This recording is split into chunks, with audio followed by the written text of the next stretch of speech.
നമസ്കാരം. ഏറെ വിവാദമായതാണ് പന്തീരാങ്കാവ് ഗാർഹിക പീഡന കേസ്. ഭർത്താവിന്റെ വീട്ടിൽ ക്രൂരമായ പീഡനത്തിനിരയായി എന്ന് ഒരു പെൺകുട്ടി കരഞ്ഞു പറഞ്ഞ കേസ്. പിന്നീട് ഇതേ പരാതിക്കാരി തന്നെ മൊഴി മാറ്റിയ കേസ് കൂടിയാണിത്. എന്താണ് ആ കേസ്? ഇനി എങ്ങനെയായിരിക്കും ആ കേസിന്റെ ഗതി എന്നൊന്ന് പരിശോധിക്കാം. പന്തീരാങ്കാവ് ഗാർഹിക പീഡന കേസിൽ പോലീസ് കുറ്റപത്രം സമർപ്പിച്ചത് കഴിഞ്ഞ ദിവസമാണ്. 5 പ്രതികളാണ് കേസിലുള്ളത്. യുവതിയുടെ ഭർത്താവ് രാഹുൽ പി ഗോപാലാണ് കേസിലെ 1-ാം പ്രതി. രാഹുലിന്റെ അമ്മയും സഹോദരിയുമാണ് 2ഉം 3ഉം പ്രതികൾ. കൊലപാതക ശ്രമം, സ്ത്രീധന പീഡനം ഉൾപ്പെടെയുള്ള 5 വകുപ്പുകൾ ഉൾപ്പെടുത്തിയാണ് പോലീസ് കുറ്റപത്രം സമർപ്പിച്ചിരിക്കുന്നത്. പ്രതിയെ വിദേശത്തേക്ക് കടക്കാൻ സഹായിച്ച പന്തീരാങ്കാവ് സ്റ്റേഷനിലെ പോലീസ് ഉദ്യോഗസ്ഥനായ ശരത് ലാലിനെ 5-ാം പ്രതിയാക്കിയാണ് കുറ്റപത്രം കോടതിയിൽ സമർപ്പിച്ചത്. കേസിൽ എഫ്ഐആർ ഇട്ട് 60-ാം ദിവസമാണ് കുറ്റപത്രം സമർപ്പിച്ചിരിക്കുന്നത്. കേസിൽ പരാതിക്കാരിയായ പെൺകുട്ടി മൊഴിമാറ്റിയതോടെ ഈ കേസിന്റെ നിലനിൽപ്പ് എങ്ങനെയാണ് എന്നതാണ് ഇനി അറിയേണ്ടത്.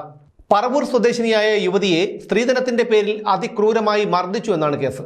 യുവതിയുടെ വീട്ടുകാർ പരാതി നൽകിയെങ്കിലും പന്തീരാങ്കാവ് പോലീസ് വേണ്ട വിധം അന്വേഷണം നടത്തിയില്ലെന്നാരോപിച്ച് യുവതിയും ബന്ധുക്കളും മാധ്യമങ്ങളിലൂടെ പീഡന വിവരം വെളിപ്പെടുത്തുകയായിരുന്നു.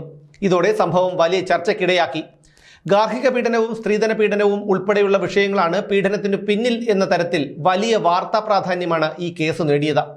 സ്ത്രീകൾക്കെതിരായ മർദ്ദനവും അതുമായി ബന്ധപ്പെട്ട ഏതൊരു കേസിനും ലഭിക്കുന്ന വാർത്താ പ്രാധാന്യവും തന്നെയാണ് ഈ കേസിലുമുണ്ടായത്. വിവാഹം കഴിഞ്ഞ് ഒരാഴ്ചയ്ക്കകം നടന്ന വിരുന്നിൽ പങ്കെടുക്കാനായി പെൺകുട്ടിയുടെ ബന്ധുക്കൾ പറവൂരിൽ നിന്ന് കോഴിക്കോടെത്തിയപ്പോഴാണ് പെൺകുട്ടിക്ക് മർദ്ദനമേറ്റ വിവരം അറിയുന്നത്. മുഖത്തും ശരീരത്തിന്റെ മറ്റു ഭാഗങ്ങളിലും മർദ്ദിച്ചതിന്റെ പാടുകൾ വ്യക്തമായിട്ടുണ്ടായിരുന്നു. ഇക്കാര്യം ചോദിച്ചപ്പോഴാണ് മർദ്ദനത്തിന്റെ വിവരങ്ങൾ പുറത്തു വന്നത്. തുടർന്ന് വീട്ടുകാരോടൊപ്പം പെൺകുട്ടി പറവൂരിലേക്ക് പോന്നു.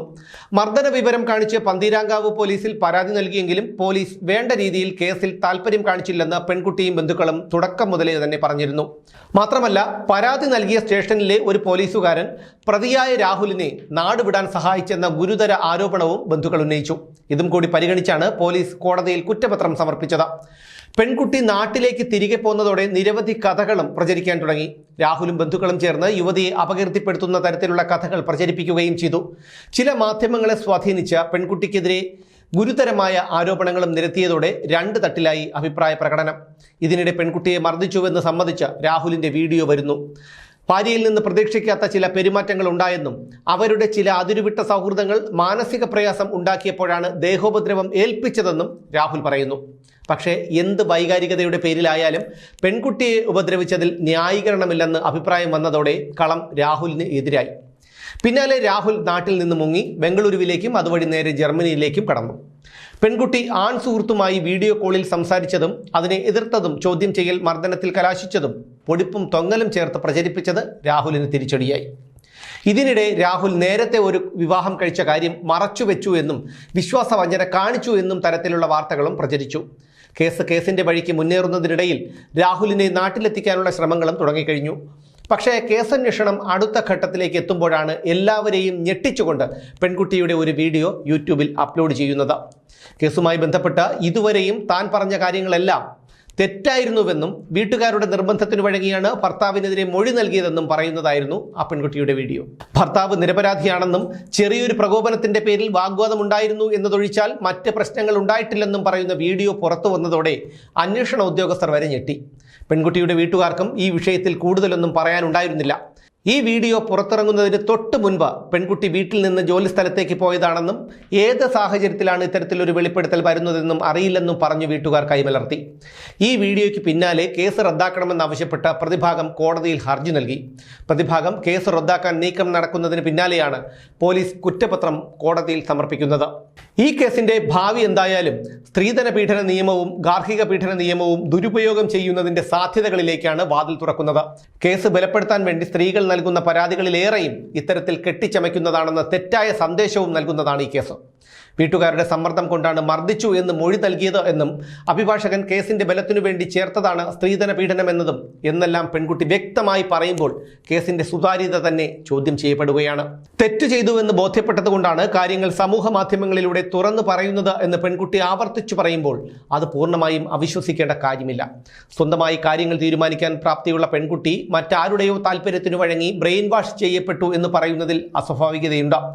ഇനി അഥവാ അവർ പറയുന്നതാണ് സത്യമെങ്കിൽ അതിനു പിന്നിലെ ദുരുപയോഗം ചെയ്യാവുന്ന സാധ്യതകൾ കാണാതെ പോകരുത്. ഏതൊരു കേസിനും 2 വശമുണ്ട്. അതിൽ മറുഭാഗം മനസ്സാവാച അറിയാത്ത കാര്യത്തിന് ക്രൂശിക്കപ്പെടുന്നത് ശിക്ഷിക്കപ്പെടുന്നതിനേക്കാൾ വലിയ ക്രൂരതയാണ്. നിയമത്തിലെ പഴുതുകൾ ദുരുപയോഗം ചെയ്യപ്പെടുമ്പോൾ ഇല്ലാതാവുന്നത് മറ്റൊരാളുടെ ജീവിതമാണ്, അത്രയും കാലത്തെ അയാളുടെ വിശ്വാസ്യതയാണ്.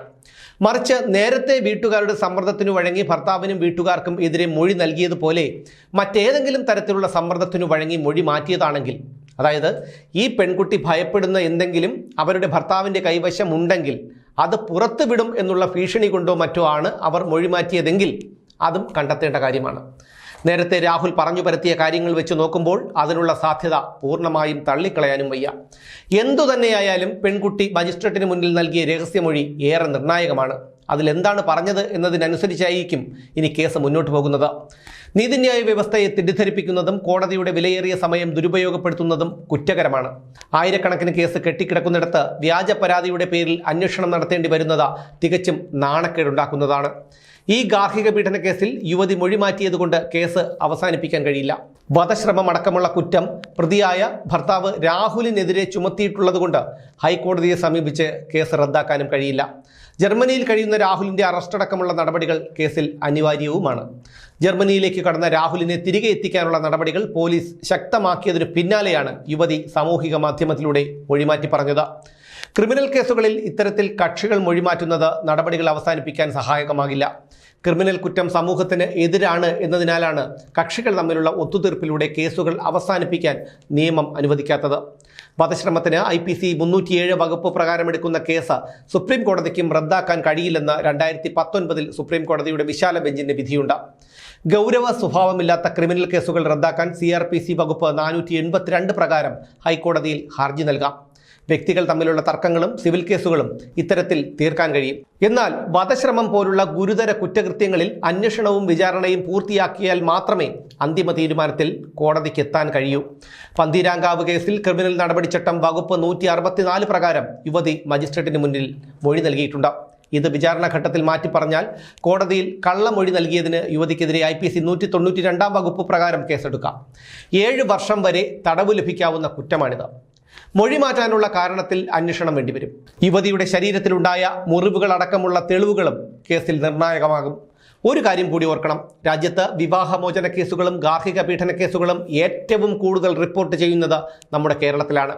പക്ഷം പിടിച്ചുള്ള നിയമത്തിൻ്റെ മൃദു സമീപനമാണ് ഇത്തരം കേസുകൾ പെരുകാൻ കാരണം എന്നതും ഒരു യാഥാർത്ഥ്യമാണ്.